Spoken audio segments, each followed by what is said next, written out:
Tim Sus Polri dalami Baradae, pakai Glock 17, tembak Brigadir J.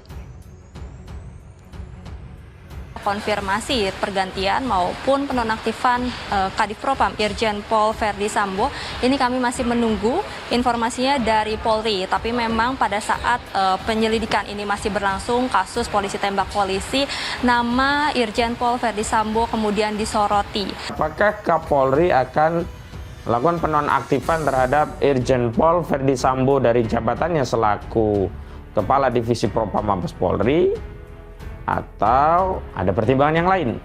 Ya, kami belum ada update. Nanti pokoknya setiap ada update kegiatan ya, bukan hasil ya. Nanti insya Allah kami sampaikan. Infonya Itu dulu ya. Propam diganti ya Bu? Infonya Belum ada. Penonaktifkan diperlukan guna memudahkan penyelidikan insiden baku tembak yang melibatkan dua ajudannya yakni Brigadir J dan Baradae di rumah dinasnya. Albertus mengaku sudah menyampaikan pertimbangan plus minusnya terkait keputusan penonaktifkan itu. Namun demikian, kata dia, keputusan penonaktifkan Irjen Verdi Sambo dari Kadif Propam Polri ada di tangan Kapolri Jenderal Listio Sigit Prabowo. Tapi juga kemudian kita kemudian bertanya pada logika yang sebaliknya.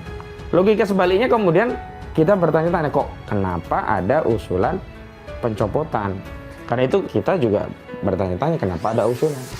Sebenarnya kemudian kita bertanya, siapa sih pelaku yang sesungguhnya pada proses penembakan itu, dan kenapa dalam tanda petik Verdi Sambo dimintai pertanggungjawaban dengan dicopot.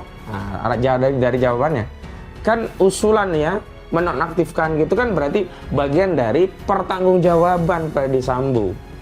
Kalau dia tidak punya salah, kenapa harus dicopot? Kalau dia tidak punya salah, kenapa ada usulan untuk dinonaktifkan?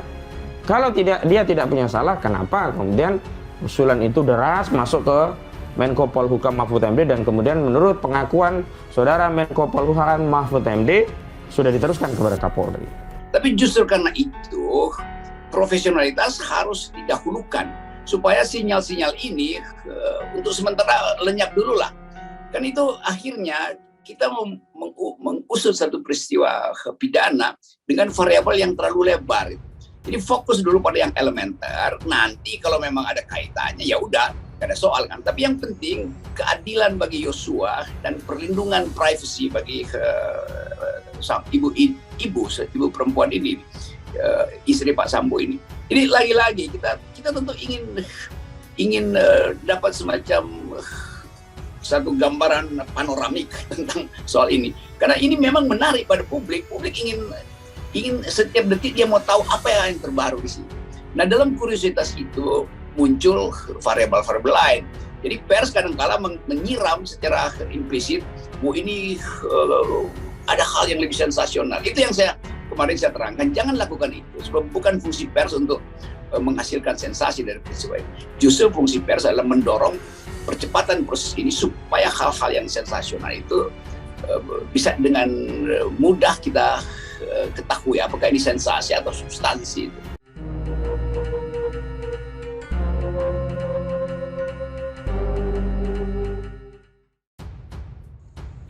Tim Sus Polri dalami Baradae, pakai Glock 17, tembak Brigadir J.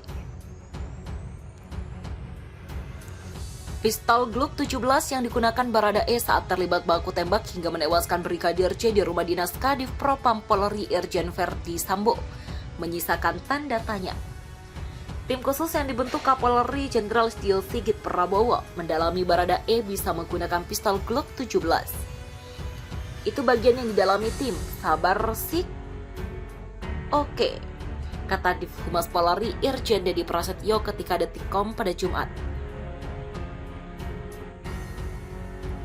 Baradae bisa menggunakan pistol Glock 17 mendapatkan sorotan dan tanda tanya. Polri akan menjelaskan soal Baradae bisa menggunakan pistol Glock 17 lalu menembak Brigadir J atau Nopriansyah Joshua Huta Barat. Sabar se, ujar Irjen Dedi. Glock 17 Baradae tuai tanda tanya. Baradae sebelumnya terlibat baku tembak hingga menewaskan Brigadir J mendapatkan sorotan karena disebut sebagai penembak jitu pistol Glock 17 yang digunakan Baradae menuai tanda tanya. Untuk diketahui, peristiwa baku tembak itu pada Jumat 8 Juli di rumah Kadif Propam Polri Irjen Verdi Sambo. Baku tembak itu terjadi antara Brigadir J dan Barada E. Menurut versi Polri, tembakan itu dipicu sewaktu Brigadir J diketahui masuk kamar sambil menodongkan senjata dan diduga melecehkan istri Verdi Sambo. Brigadir J tewas dalam 5 tembakan yang diberondong Barada E, sementara Barada E tidak sama sekali terkena tembakan dari 7 peluru yang dilepas Brigadir J.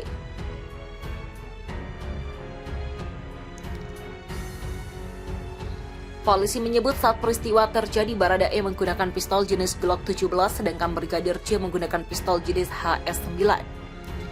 Pistol Barada E lantas menuai tanda tanya dari Senayan Legislator PDIP Trimedia Panjaitan mempertanyakan kepatutan pistol yang digunakan Barada E.